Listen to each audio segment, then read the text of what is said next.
Should we take it the other side? Oh, thanks. Thanks, Nora. Thank you. Skipping as well, man. I know. So, thank you, nice to be here. My presentation isn't as heavy going or as static as some of the others, but I'm Amanda Bland, founder director at A Stitch Different CIC. We are a social enterprise based over on Morning Island, and we are the result of being parent carers who identified a need to meet the needs of sensory issues with our disability community. So I myself have an adult son with autism who has complex sensory needs. We started making sensory equipment over 12 years ago, and the business went boom. It was a social enterprise. It was never about us making money for ourselves. It was about giving us as adults meaningful activity and purpose in life, because often as a carer, you lose your identity. So that brought us together. The businesses here went boom, and we were really, really busy. We then realised that a lot of people coming to us thought that a weighted blanket would solve all their young people's sleep issues. And again, being as a carer myself, there's so much rubbish out there, inaccurate information. So when we started creating the sensory equipment, it was really important to us that we had credible clinical information around what we're developing. Everything we made had to meet all the different directives and be clinically safe, because they were medical devices that we were manufacturing, and we asked a lot of questions. The other part of what we were doing was my son was just finishing education. We thought, what's going to happen to him? He was incredibly intelligent. He was at sixth form. Where's he going to go? What's he going to do? His social, emotional and communication issues were a little bit behind. He needed support. So when we evolved, we said that those that need the products learn to make them for themselves and others, creating meaningful activity and real life work experience along the way. So that's the ethos, and it is still that same today. So, you know, one of our things here is that a lot of the people that we encounter are being told what we can't do. Because they cancel that. What they can't do rather than what they can do. And it's really important that people are given positive experiences in their education. We encounter a lot of young people who are excluded because the general education system can't meet their needs. So we developed different programs over the years, and with the funding that we had from BAE, I just want to share a little bit about what our commitment was. It was to develop more employability skills, reduce isolation, build that confidence, but support meaningful activity, engage with young people in what drives and inspires them, what motivates them, then see how that might fit within a business model. We learned very early on that the young people we were doing pilots with couldn't give two hoots about making a weighted blanket for anybody else. Really couldn't give, that's where so what do you want? And a lot of them we did it in partnership with Youthability over on Morning. So what do you want? Well, can I make a beanbag for the youth club in the sensory room? Yeah, why not? Well, we want to activate the hall. Can I make some bunting? Yeah, okay, let's do it. So that's how we evolved. And obviously, as a social enterprise, we need to have proper money coming in. So very slowly, we started developing products and generating a bit of income, and that was all reinvested. So we were just trying to build a sustainable income.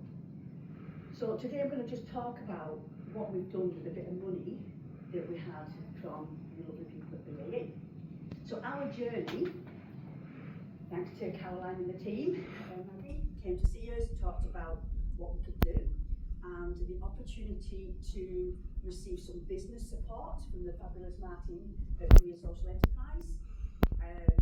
We used the funding to develop our business plans, have a greater understanding of planning, succession planning, ensuring all our policies and everything was absolutely bang on.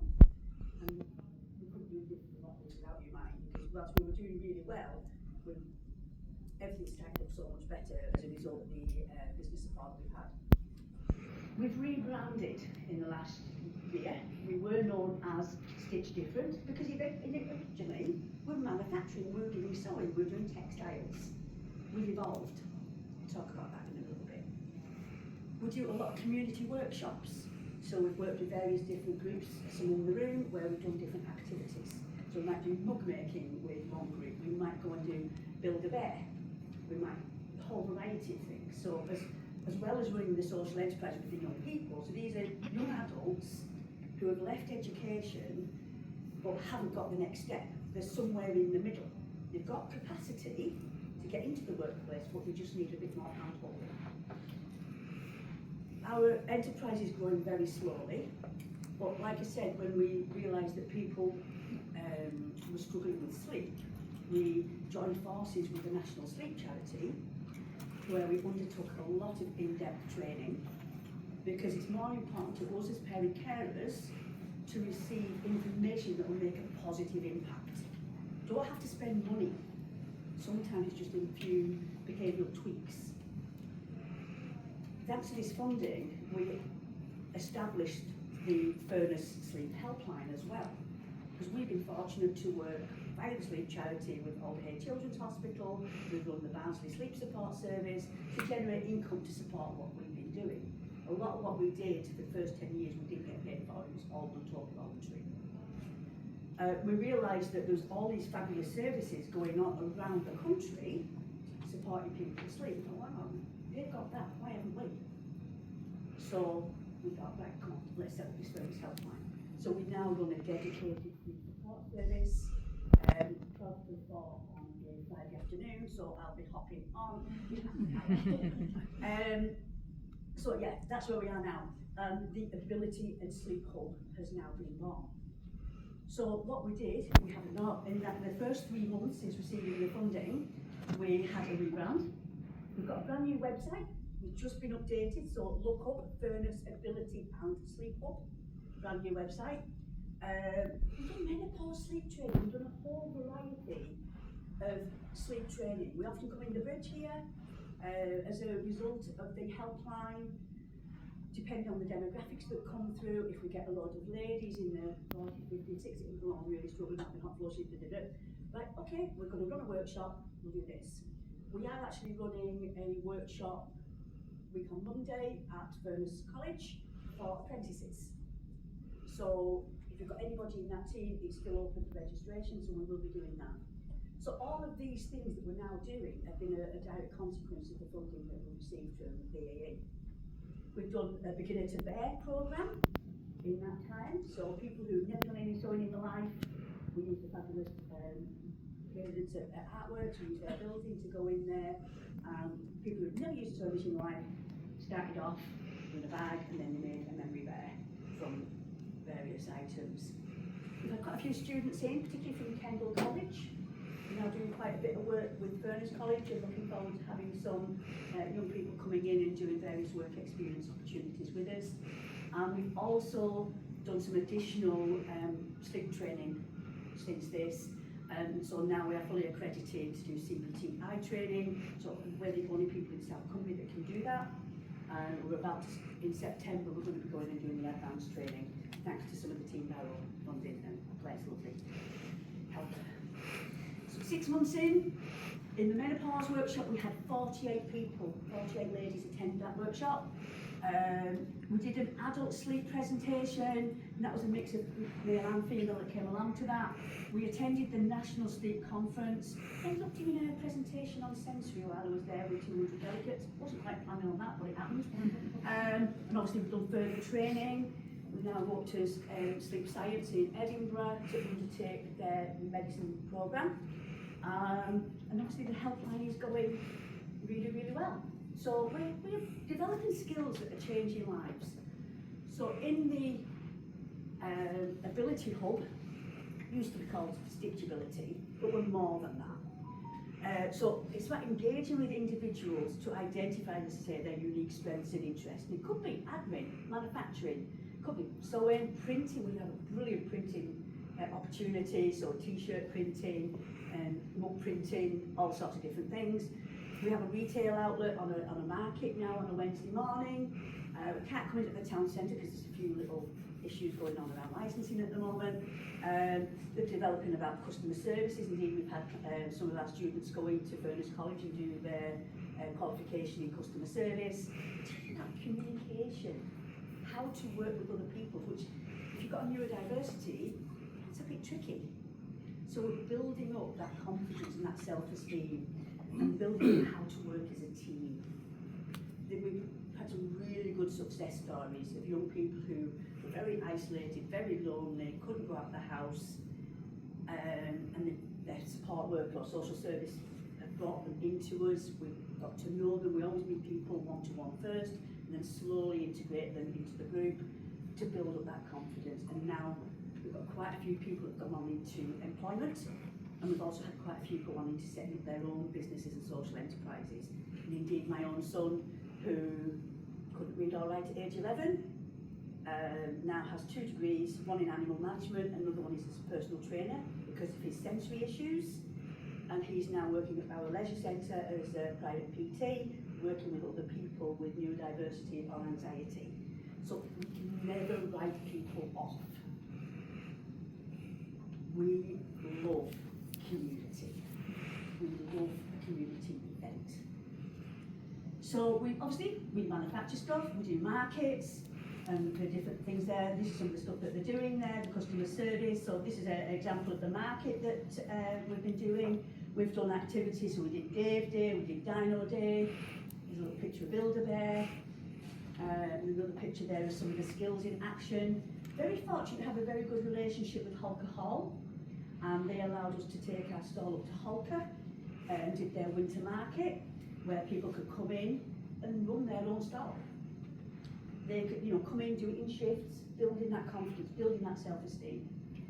So we've done a whole host of different events over the last few years.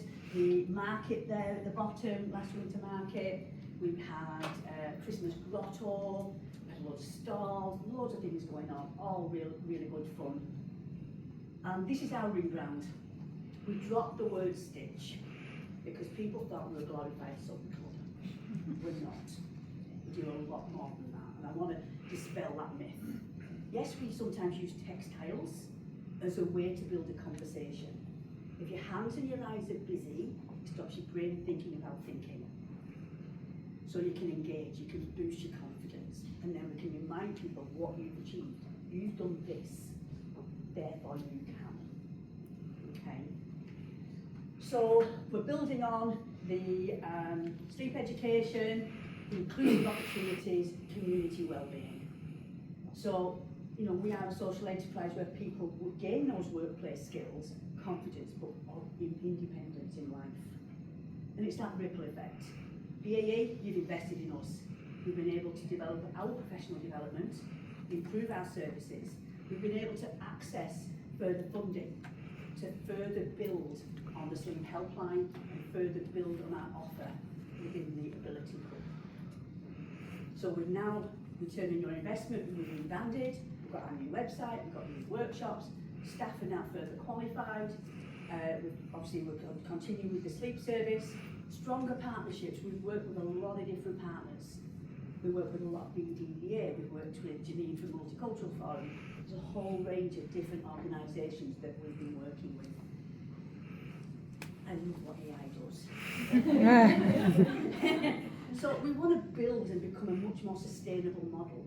We'd love for BAE to invest in us further to help staff who are having sleep issues. We can support your staff.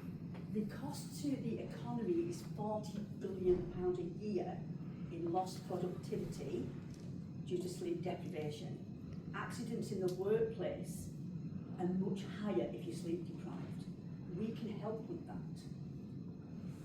We ought to develop our volunteering and employment options and collaborate more with other organisations. In fact, I was just chatting to Lorraine earlier from BDDA about developing some more programmes here in the town centre. And we're also working on our succession plan because we're not getting anywhere. So thank you, BAE, for investing in us. You've helped build more than just a project. You've helped us build opportunities that will benefit the community and individuals for years to come. So thank you, all involved in that.